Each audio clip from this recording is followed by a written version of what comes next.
నమస్కారం ఘంటారావానికి స్వాగతం. ముందుగా ప్రధానాంశాలు. తమిళనాడు తీరం వైపు నెమ్మదిగా కదులుతున్న ఫెయిన్జల్ తుపాను. చెన్నైలో వర్షాలు, రేపు ఉదయం దాకా ఎయిర్పోర్ట్ మూసివేత.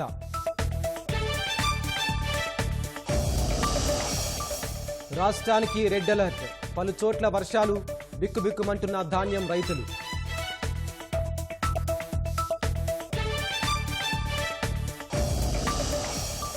గంజాయి ముఠాల్ని, రేషన్ బియ్యం దొంగల్ని వదిలేది లేదన్న సీఎం. పింఛన్ల పంపిణీపై ఫోన్లో ప్రజాభిప్రాయ సేకరణ చేస్తామని వెల్లడి. విశాఖలో టీసీఎస్ కార్యకలాపాల ఆరంభానికి ప్రభుత్వం అనుమతి. గతంలో డల్లా సెంటర్కు ఇచ్చిన స్థలాన్ని సబ్లీజుకు ఇస్తూ ఉత్తర్వులు. డిసెంబర్ 5న కొలువుదీరనున్న మహారాష్ట్ర కొత్త ప్రభుత్వం. సీఎం అభ్యర్థిపై త్వరలో స్పష్టత ఇస్తామంటున్న బీజేపీ.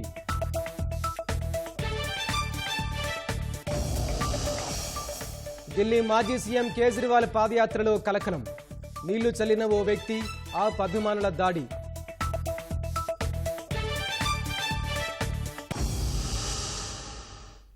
ఫెయిన్జల్ తుపాను తమిళనాడు తీరం వైపు నెమ్మదిగా కదులుతోంది. ప్రస్తుతానికి పుదుచ్చేరికి అతి సమీపంలో ఉన్న తుపాను మహాబలిపురం, కరైకల్ మధ్య పుదుచ్చేరి వద్ద తీరం దాటే అవకాశం ఉందని వాతావరణ శాఖ తెలిపింది. ఫెయిన్జల్ ప్రభావంతో తమిళనాడుతో పాటు దక్షిణ కోస్తాంధ్ర, రాయలసీమ జిల్లాల్లో భారీ నుంచి అతి భారీ వర్షాలు కురిసే అవకాశం ఉంది. ముఖ్యంగా తిరుపతి, నెల్లూరు జిల్లాల్లో బలమైన గాలులు వీస్తాయని వాతావరణ శాఖ తెలిపింది. ఫెయిన్జల్ తీరం దాటే అవకాశం ఉండటంతో ఏపీ, తమిళనాడు తీర ప్రాంతాలకు రెడ్ అలర్ట్ జారీ చేశారు.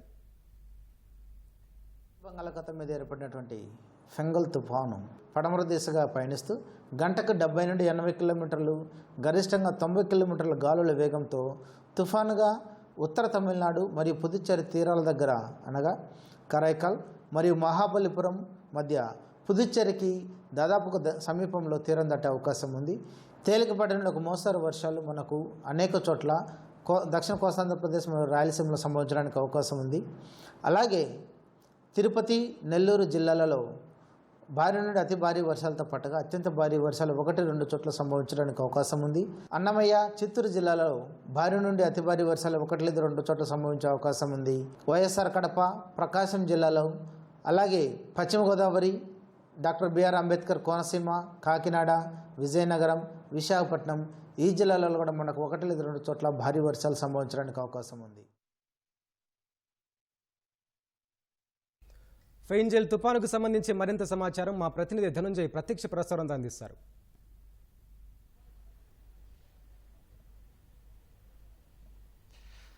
Thank you.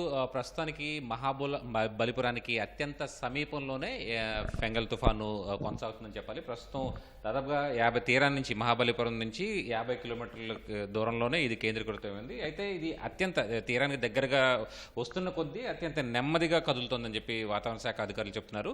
అయితే ఉదయం నుంచి కూడా 12 కిలోమీటర్లు, అంటే ఉదయం తీరానికి దగ్గరగా వచ్చే సమయానికి 12 కిలోమీటర్ల వేగంతో కదిలినటువంటి ఫెంగల్ తుఫాను ఇప్పుడు ప్రస్తుతం చూస్తే కనుక కేవలం 7 కిలోమీటర్ల వేగంతోనే ఇది వాయువ్య దిశగా కదులుతోందని చెప్పి వాతావరణ శాఖ అధికారులు చెప్తున్నారు. ప్రస్తుతం చూస్తే కనుక ఇది మహాబలిపురానికి, కరైకల్ మహాబలిపురం మధ్య పుదుచ్చేరికి సమీపంలోనే ఈ రాత్రికి తీరాన్ని దాటే అవకాశం అయితే కనిపిస్తుంది. ప్రస్తుతం ఇది అత్యంత సమీపంగానే వచ్చింది. ప్రస్తుతం 50 కిలోమీటర్ల దూరంలో, మహాబలిపురానికి దూరంలో కేంద్రీకృతమైంది. అలాగే ఇది కరైకల్కు 90 కిలోమీటర్లు, చెన్నైకి దాదాపుగా 90 కిలోమీటర్ల దూరంలో కేంద్రీకృతమైందని చెప్పి వాతావరణ శాఖ అధికారులు చెప్తున్నారు. అయితే ఫెంగల్ తుఫాను తీవ్ర పరిస్థితి కారణంగా దీని ప్రభావంతో ఈ తీర ప్రాంతం అంతా కూడా ఉత్తర తమిళనాడు, అలాగే దక్షిణ కోస్తాంధ్ర, అలాగే రాయలసీమలోని చాలా ప్రాంతాల్లో కూడా భారీ నుంచి అతి భారీ వర్షాలు నమోదవుతున్నాయని చెప్పాలి.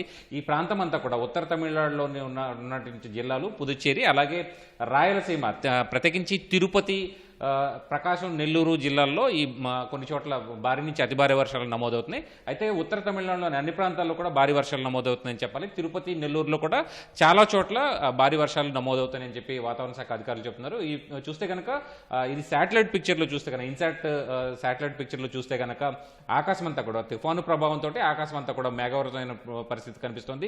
దీని ప్రభావం చూస్తే కనుక ఇటు కర్ణాటక, తమిళనాడు, కేరళ, అలాగే కోస్తాంధ్ర, ఇక అలాగే ఛత్తీస్గఢ్, ఒడిశా వరకు కూడా దీని ప్రభావం కనిపిస్తున్నటువంటి పరిస్థితి మనం స్పష్టంగా చూడొచ్చు. అలాగే ఇది తీరాన్ని దాటే సమయంలో మాత్రం గంటకి 70 నుంచి 90 కిలోమీటర్ల వేగం వరకు ఈదురుగాలులు వీస్తాయని చెప్పి వాతావరణ శాఖ అధికారులు చెప్తున్నారు. ప్రస్తుతం చూస్తే కనుక మహాబలిపురం, పుదుచ్చేరి అలాగే దక్షిణ కోస్తాంధ్రలో ఈ పరిస్థితే ప్రస్తుతం నెలకొందని చెప్పాలి. ఎందుకంటే ఈ ప్రాంతంలో బలమైన ఈదురుగాలులు ప్రస్తుతం వీస్తూ ఉన్నాయి. అలాగే భారీ వర్షాలు, చాలా చోట్ల భారీ వర్షాలు కూడా నమోదవుతున్నటువంటి పరిస్థితి. అయితే ఇది తుఫాను ప్రభావంతో భారీ వర్షాలు నమోదవుతున్నాయి.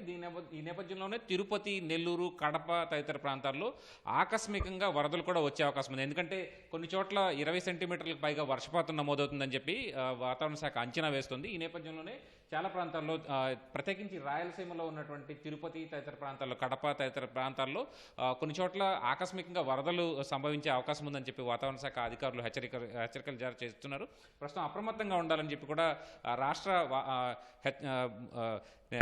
విపత్తు నిర్వహణ సంస్థ కూడా స్పష్టం చేసి చెప్తోంది. ఎందుకంటే ఈ ప్రాంతంలో లోతట్టు ప్రాంతాల్లో చాలా చోట్ల నీట మునిగే అవకాశం ఉంది. అలాగే తీర ప్రాంతంలో అలలు కూడా, ఎందుకంటే ఉత్తర తమిళనాడు, నెల్లూరు అలాగే ప్రకాశం వరకు కూడా తీర ప్రాంతంలో అలలు కూడా తీవ్రస్థాయిలో ఉన్నాయి. అలాగే ప్రస్తుతం చూస్తే కనుక 1.5 మీటర్ల ఎత్తున ఈ ప్రాంతంలో అలలు కూడా ఎగసిపడుతుందని చెప్పి ఇన్కాయిస్ సంస్థ కూడా స్పష్టం చేస్తుంది. అయితే ఆంధ్రప్రదేశ్తో పాటు తమిళనాడు తదితర ప్రాంతాల్లో కూడా ఇప్పటికే అన్ని చోట్ల కూడా కంట్రోల్ రూమ్లు ఏర్పాటు చేశారు. ప్రత్యేకించి ఆంధ్రప్రదేశ్లో ఉన్నటువంటి రాయలసీమ అలాగే నెల్లూరు తదితర ప్రాంతాల్లో, ప్రకాశం జిల్లాల్లో ఇప్పటికే కంట్రోల్ రూమ్లు ఏర్పాటు చేశారు. ఎస్డీఆర్ఎఫ్ బృందాలు కూడా అక్కడికి చేరుకున్నాయని చెప్పాలి. అయితే వర్ష ప్రభావంతో ఇప్పుడు ఈ ప్రాంతాల్లో ఆకస్మికంగా వరదలు వచ్చే అవకాశం ఉన్నందున అప్రమత్తంగా ఉండాలని చెప్పి కూడా రాష్ట్ర విపత్తు నిర్వహణ సంస్థ చెబుతోంది. అలాగే స్టేట్ ఎమర్జెన్సీ ఆపరేషన్ సెంటర్ నుంచి కూడా నిరంతరం ఈ తుఫాను పరిస్థితిని మానిటర్ చేస్తున్నారు. అయితే ఈ రాత్రికి ఇది తీరాన్ని దాటి క్రమంగా బలహీనపడుతుందని చెప్పి కూడా వాతావరణ శాఖ చెబుతోంది. కెమెరా పర్సన్ నాగరాజ్తో కలిసి Dhananjay, ETV news, Vijayawada. Water studio. ధన్యవాదాలు ధనుంజయ్. తుపాను ప్రభావాన్ని రియల్ టైంలో అంచనా వేసి అందుకు అనుగుణంగా చర్యలు చేపట్టాలని ముఖ్యమంత్రి చంద్రబాబు అధికారులను ఆదేశించారు. రియల్ టైం గవర్నెన్స్ కేంద్రం ద్వారా నిరంతరం పర్యవేక్షిస్తూ ప్రజలను అప్రమత్తం చేయాలన్నారు. ఎక్కడికక్కడ వాట్సాప్ గ్రూపులు ఏర్పాటు చేసుకుని సమన్వయంతో పనిచేయాలని సూచించారు. ఆకస్మిక వరదలు సంభవించే అవకాశం ఉన్న జిల్లాల్లో విపత్తు నిర్వహణ బృందాలను సిద్ధంగా ఉంచుకోవాలని, ఆస్తి ప్రాణనష్టం నివారణకు అవసరమైన అన్ని జాగ్రత్తలు తీసుకోవాలని సూచించారు. సహాయ చర్యలు, పునరావాస కార్యక్రమాలకు సిద్ధంగా ఉండాలని కలెక్టర్లకు స్పష్టం చేశారు. ధాన్యం రైతులకు నిర్దిష్ట సమాచారం అందజేసి వాళ్లకు అవసరమైన సహకారం అందించాలని సీఎం సూచనలు చేశారు.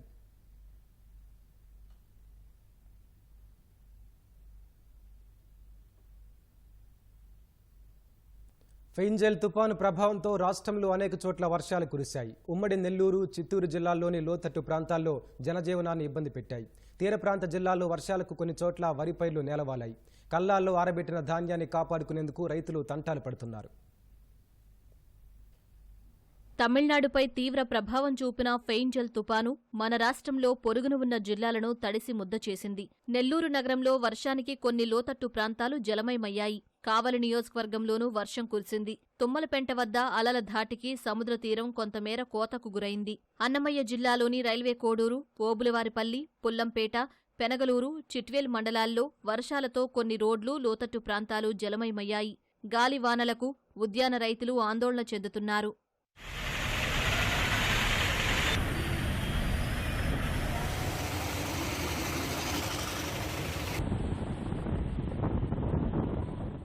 తిరుమలలో బలమైన ఈదురుగాలులకు భక్తులు ఇబ్బందులు పడ్డారు.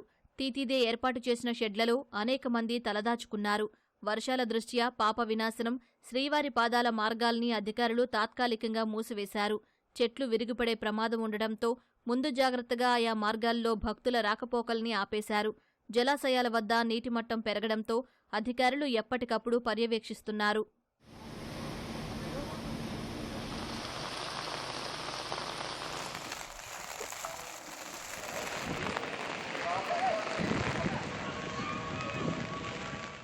ఫెయింజల్ తుపాను రైతుల ఆశల్ని మరోసారి ముంచింది. ప్రధానంగా బాపట్ల జిల్లా రేపల్లె, వేమూరు నియోజకవర్గాల్లో ఈదురుగాలులతో కూడిన వర్షాలకు 1000 ఎకరాల్లో వరి నేలవాలింది.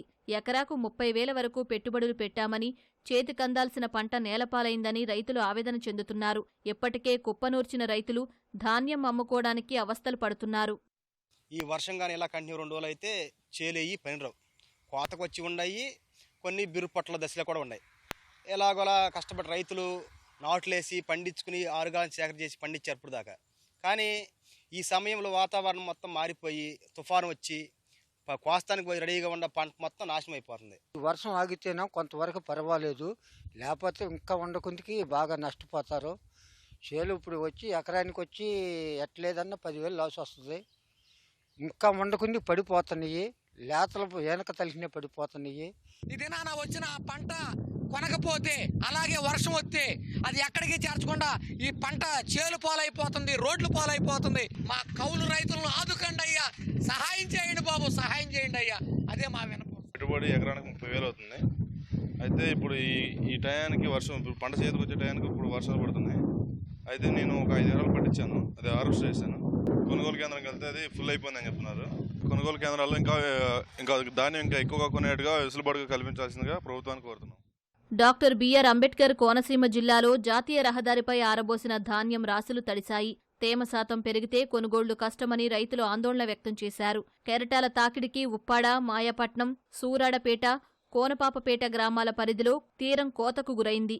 నెల వ్యవధిలో రెండో తుపాను రావడంతో మత్స్యకార కుటుంబాలు బిక్కుబిక్కుమంటున్నాయి. పిఠాపురం టీడీపీ నేత వర్మ బాధితుల్ని పరామర్శించారు. త్వరలోనే రక్షణ గోడ నిర్మిస్తామని, బాధితులకు సురక్షిత ప్రాంతాల్లో ఇళ్లు కట్టిస్తామని హామీ ఇచ్చారు.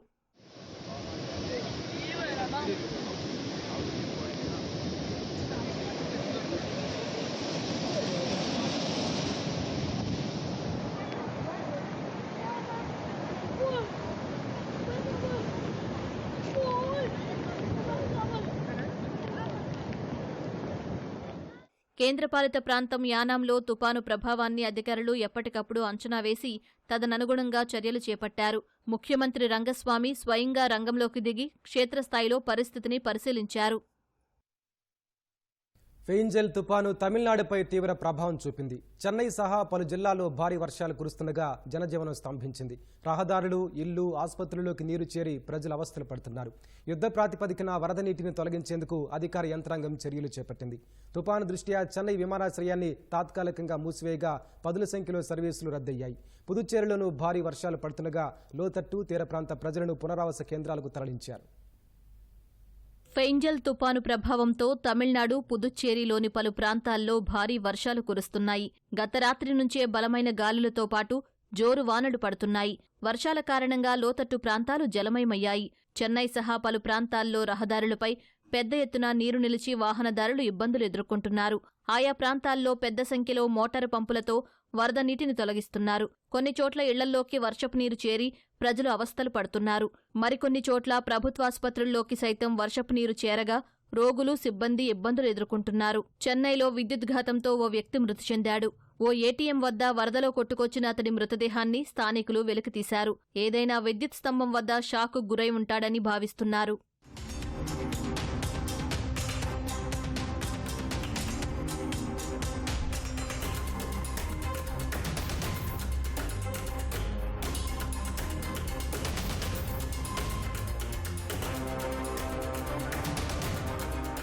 తుపాను ప్రభావంతో భారీ వర్షాలు సహా గంటకు 90 కిలోమీటర్ల వేగంతో గాలులు వీస్తూ ఉండగా చాలా చోట్ల చెట్లు నేలకూలాయి. వాటిని ఎన్డీఆర్ఎఫ్ సిబ్బంది తొలగిస్తున్నారు. తుపాను దృష్ట్యా తమిళనాడులోని పలు జిల్లాలకు వాతావరణ శాఖ హెచ్చరికలు జారీ చేయగా ప్రభావిత ప్రాంత జిల్లాల్లో విద్యాసంస్థలకు సెలవు ఇవ్వడం సహా ఇతర సేవలను నిలిపేశారు. సముద్ర తీర ప్రాంతాలకు వెళ్లకుండా బీచ్ రోడ్లు, పర్యాటక ప్రదేశాలను మూసివేశారు. ప్రజలు ఇళ్లల్లోనే ఉండాలని అధికారులు సూచించారు. జిల్లా కలెక్టరేట్లలో కంట్రోల్ రూమ్లు ఏర్పాటు చేశారు. ప్రజల సహాయార్థం టోల్ ఫ్రీ నంబర్లతో పాటు వాట్సాప్ నంబర్లను ఏర్పాటు చేసినట్లు తెలిపారు.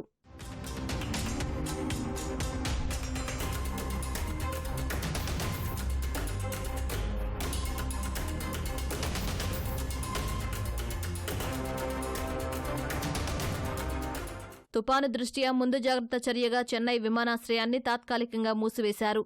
ఇండిగో సహా పలు ఎయిర్లైన్ సంస్థలు విమాన సర్వీసులు నిలిపివేసినట్లు విమానాశ్రయ వర్గాలు తెలిపాయి. వాతావరణ పరిస్థితులు మెరుగుపడిన తర్వాత సేవలను పునరుద్ధరించనున్నట్లు పేర్కొన్నాయి. భారీ వర్షాల కారణంగా రైళ్ల రాకపోకలకు సైతం తీవ్ర అంతరాయం ఏర్పడుతోంది.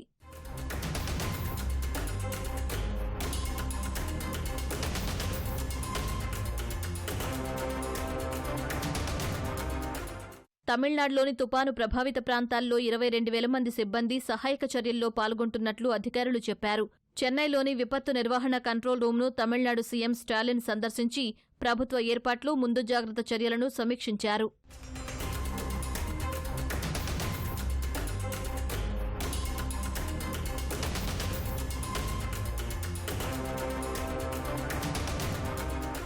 పుదుచ్చేరిలోనూ జోరు వర్షాలు కురుస్తూ ఉండగా ప్రభావిత ప్రాంతాల్లో 12 లక్షల మందిని అప్రమత్తం చేయడంతో పాటు తీర ప్రాంత ప్రజలను పునరావాస కేంద్రాలకు తరలించారు. వారికి ఆహారం, తాగునీరు సహా అన్ని ఏర్పాట్లు చేసినట్లు అధికారులు చెప్పారు. సీఎం రంగస్వామి వర్షాలు, వరదల పరిస్థితిపై సమీక్షించారు. విశాఖలో దిగ్గజ ఐటీ సంస్థ టీసీఎస్ కార్యకలాపాలు ఆరంభించేందుకు రాష్ట్ర ప్రభుత్వం అనుమతులు జారీ చేసింది. గతంలో ఐటీ హిల్లోని డల్లాస్ టెక్నాలజీ సెంటర్కి కేటాయించిన కార్యాలయాన్ని టీసీఎస్కు అప్పగించనున్నారు. 3 అంతస్తుల్లో అన్ని హంగులతో ఉన్న ఈ కార్యాలయంలో 1400 మంది పనిచేసేందుకు అనువుగా ఉంటుంది. టీసీఎస్కు సబ్లీజ్కి ఇచ్చేందుకు ప్రభుత్వం డల్లాస్ సంస్థకు అనుమతించింది. తొలిదశలో 2000 మందితో కార్యకలాపాలు ప్రారంభించేందుకు టీసీఎస్ సంస్థ అనువైన భవనాల కోసం అన్వేషించి డల్లాస్ టెక్నాలజీ సెంటర్కు కేటాయించిన ప్రాంగణాన్ని సబ్లీజ్కి ఇవ్వాలని కోరింది. ఈ ప్రతిపాదనను ఇండస్ట్రియల్ ప్రమోషన్ బోర్డు ఆమోదించింది. ఎటువంటి అదనపు రుసుం లేకుండానే టీసీఎస్కు ఈ ప్రాంగణాన్ని సబ్లీజ్కి ఇచ్చేందుకు పరిశ్రమల శాఖ నిర్ణయించింది.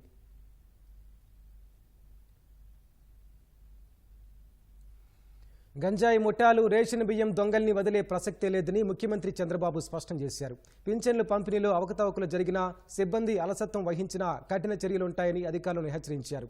త్వరలోనే పింఛన్ తీసుకున్న గంటలోనే లబ్ధిదారుడికి నేరుగా ఫోన్ చేసి అభిప్రాయాలు సేకరిస్తామన్నారు. దాదాపు 150కు పైగా ప్రభుత్వ సేవలను ఫోన్లో అందేలా కసరత్తు చేస్తున్నట్లు ప్రకటించారు. అనంతపురం జిల్లా నేమకల్లులో ఇంటింటికి పింఛన్ల పంపిణీ కార్యక్రమంలో సీఎం చంద్రబాబు పాల్గొన్నారు. వితంతు రుద్రమ్మ, దివ్యాంగురాలు భాగ్యమ్మ ఇంటికెళ్లి వారికి పింఛన్ సొమ్ము స్వయంగా అందించారు. తేనీరు సేవిస్తూ వారి యోగక్షేమాలు అడిగి తెలుసుకున్నారు. అనంతరం నేమకల్లు ఆంజనేయస్వామివారి ఆలయంలో ప్రత్యేక పూజలు చేశారు.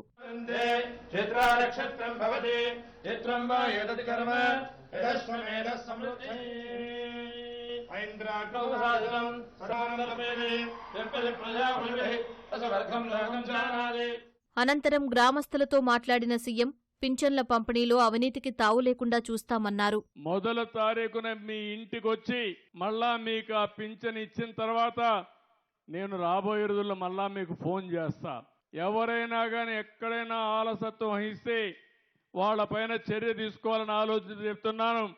ఎక్కడో సచివాలయంలో కూర్చోవడం కాదు, రచ్చబండ మీద కూర్చోవడం కాదు, నేరుగా మీ ఇంటికి రావాలి, మిమ్మల్ని ఆప్యాయంగా పలకరించాలి. నేను దారిలో వస్తా ఉంటే 2-3 ముసలమ్మలు కనపడిస్తే ఏమమ్మా నీకు పింఛన్ వస్తుందని అడిగా. ఏం తల్లి ఎంత ఇచ్చారంటే తెలివిగా తల్లి 4 ఏళ్లు చూపించి ఇంత ఇచ్చారయ్యా అని నేను అడిగానప్పుడు, ఎవరికైనా డబ్బులు ఇచ్చావా అన్నా. లేదు ఎవరు ఒక పైసా తీసుకోలేదు, నేరుగా మా ఇంటికి వచ్చి ఇచ్చారని చెప్పి ఆ తల్లి చెప్పిందంటే అది నా అభిమతం. అందరినీ నేను అడగాలి. అందుకే మీ అందరికీ పింఛన్ తీసుకున్న 1 గంటలో ఫోన్ వస్తుంది. మీకు పింఛన్ ఇచ్చారా లేదా, ఇచ్చుంటే కరెక్ట్గా ఇచ్చారా, ఎవరన్నా లంచం తీసుకున్నారా అని అడిగి 60 లక్షల మందికి పింఛన్లు ఇవ్వడమే కాకుండా సక్రమంగా ఇచ్చారా లేదా నేరుగా తెలుసుకోవడానికి మీకు ఫోన్ చేస్తానని మీ అందరికీ హామీ ఇస్తున్నా. అప్పుడు ఎక్కడన్నా ఎవరైనా ఒక చిన్న కంప్లైంట్ వచ్చినా ఆ ఆఫీసర్ పైన యాక్షన్ తీసుకునే పరిస్థితికి వస్తుంది. మీరు మనస్సాక్షిగా చెప్పండి, తప్పులు చెప్పొద్దండి, వాస్తవాలు నాకు చెప్పండి. నేను మెరుగైన సేవలు మీకు ఇవ్వడానికి అనునిత్యం పనిచేస్తానని మరొకసారి మీ అందరికీ హామీ ఇస్తున్నా. సాంకేతిక పరిజ్ఞానం వినియోగించి ప్రభుత్వ సేవలన్నీ ప్రజలకు మరింత దగ్గర చేస్తామని సీఎం చంద్రబాబు తెలిపారు. కార్యాలయాల చుట్టూ తిరిగే అవసరం లేకుండా దాదాపు 150కి పైగా సేవలు సెల్ఫోన్ ద్వారా అందిస్తామన్నారు. ప్రతి గ్రామంలో సోలార్ విద్యుత్ ఉత్పత్తి పెరగాలన్న చంద్రబాబు ఎస్సీ ఎస్టీలకు ఉచితంగానే సోలార్ ప్యానెళ్లు ఇస్తామన్నారు. రేపు రాబోయే రోజుల్లో మీరు ఏ ఆఫీసుకి పోయే పనే ఉండదు. ఏ పని కావాలన్నా మీ సెల్ ఫోన్లో ఒక మెసేజ్ పెడితే మీకు అర్హత ఉంటే నేరుగా పనిచేసి మళ్ళీ మీ సెల్ ఫోన్లో పెట్టే బాధ్యత నాదని మీ అందరికీ హామీ ఇస్తున్నా. పుట్టిన తేదీ డేట్ ఆఫ్ బర్త్ సర్టిఫికేట్ కావాలన్నా, లేకపోతే డెత్ సర్టిఫికేట్ కావాలన్నా, లేకపోతే క్యాస్ట్ సర్టిఫికేట్ కావాలన్నా, ఏది అడంగలని ఇలాంటివన్నీ కూడా ఇవ్వాలన్నా నేరుగా ఆఫీసుకు పోయే పని లేదు. మీరు మెసేజ్ పెడితే తిరిగి మళ్ళీ మీకు అందుబాటులో పెట్టే బాధ్యత నాదని మీ అందరికీ హామీ ఇస్తున్నా. వైసీపీ హయాంలో రాష్ట్రాన్ని మత్తు పదార్థాలకు అడ్డాగా మార్చేశారన్న సీఎం వాటిని నిర్మూలించేందుకు ఈగల్ పేరుతో ప్రత్యేక వ్యవస్థ ఏర్పాటు చేశామన్నారు. ఈ రాష్ట్రంలో ల్యాండ్ మాఫియా లేకుండా చేస్తాం, శాండ్ మాఫియా లేకుండా చేస్తాం, గంజాయి మాఫియా లేకుండా చేస్తాం. కడాన పేదవాళ్ళకిచ్చే రైసు కూడా, పేదవాళ్ళకి 2 రూపాయలకి ఉచితంగా బియ్యం ఇస్తే ఆ బియ్యాన్ని కూడా రీసైక్లింగ్ చేస్తున్నారు దొంగలు. ఎవరైతే రీసైక్లింగ్ చేస్తున్నారో మిమ్మల్ని కూడా హెచ్చరిస్తున్నా, వదిలిపెట్టం, జాగ్రత్తగా ఉండమని హెచ్చరిస్తున్నానని చెప్పి కూడా నేను మీకు తెలియజేస్తున్నా. మహారాష్ట్రలో డిసెంబర్ 5న మహాయుతి కొత్త ప్రభుత్వం కొలువుదీరుతుందని బీజేపీ రాష్ట్ర అధ్యక్షుడు చంద్రశేఖర్ భవాంకులే తెలిపారు. దక్షిణ ముంబైలోని ఆజాద్ మైదాన్లో ప్రమాణ స్వీకారోత్సవం జరుగుతుందని చెప్పారు. శాసనసభాపక్ష నేతను ఎన్నుకునేందుకు వచ్చే నెల 2న ఎమ్మెల్యేల సమావేశం జరుగుతుందని తెలిపారు. సీఎం రేసులో ఫడ్నవీస్తో పాటు కేంద్ర మంత్రి మురళీధర్, ఆ పార్టీ ప్రధాన కార్యదర్శి వినోద్ తావ్డే తదితరులున్నట్లు ప్రచారం జరుగుతోంది. ఫడ్నవీస్ గతంలో 2 సార్లు సీఎంగా, ఒకసారి డిప్యూటీ సీఎంగా బాధ్యతలు నిర్వహించారు. దీంతో సీఎం పదవికి ఆయనే ఎంపికయ్యే అవకాశాలు ఎక్కువగా ఉన్నట్లు తెలుస్తోంది. కొత్త సీఎం ఎవరనే అంశంపై మహాయుతిలో ఏకాభిప్రాయం కొరవడంతో ప్రభుత్వం ఏర్పాటు ఆలస్యమవుతోంది. ఈ నెల 29న ముంబైలో జరగాల్సిన మహాయుతి నేతల సమావేశం ఉన్నపలంగా ఏక్నాథ్ సింధే సొంతూరుకెళ్లడంతో వాయిదా పడింది. దీంతో అనేక ప్రచారాలు షికారు చేస్తున్నాయి.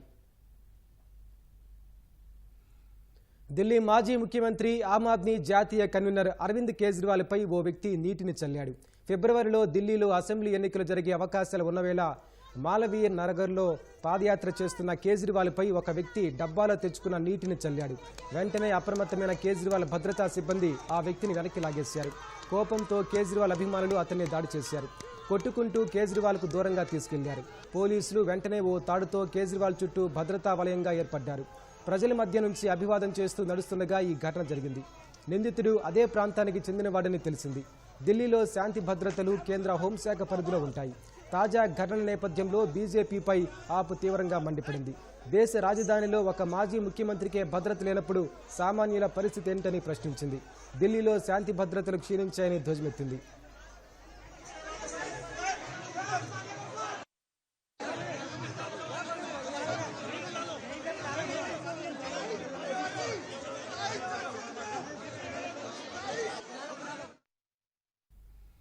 ఉన్నత చదువుల కోసం అమెరికా వెళ్లిన తెలుగు యువకుడు అక్కడే దుండగుల తోటాలకు బలయ్యాడు. ఖమ్మానికి చెందిన సాయి తేజ ఎంఎస్ చదివేందుకు 6 నెలల క్రితం అమెరికాలోని చికాగో వెళ్ళాడు. అక్కడ చదువుకుంటూ సూపర్ మార్కెట్లో పార్ట్ టైం జాబ్ చేసుకుంటున్నాడు. విధులు ముగించుకుని వెళ్తున్న సాయి తేజపై దుండగులు కాల్పులు జరిపారు. ఈ ఘటనలో సాయి తేజ అక్కడికక్కడే మృతి చెందాడు. బిడ్డ మరణంతో ఖమ్మంలోని తల్లిదండ్రులు కన్నీరు మున్నీరుగా విలపిస్తున్నారు. ఈ అబ్బాయి మా మేనమామ కొడుకు అవుతాడు. అక్కడే పార్ట్ టైం చేస్తాడు. ఈయన షిఫ్ట్ అది కాదు, కాకపోతే అక్కడ ముస్లిం బాబు ఉండటం వల్ల నమాజ్కి వెళ్తున్నానండి, ఒక 5 మినిట్స్ నాది మీరు చూసుకోండి అంటే మనోడు హెల్ప్ చేద్దామని చెప్పి అక్కడ ఉన్నాడు 5 మినిట్స్. ఆ టైంలోనే ఇలా జరగటం మాకు చాలా బాధాకరంగా ఉంది.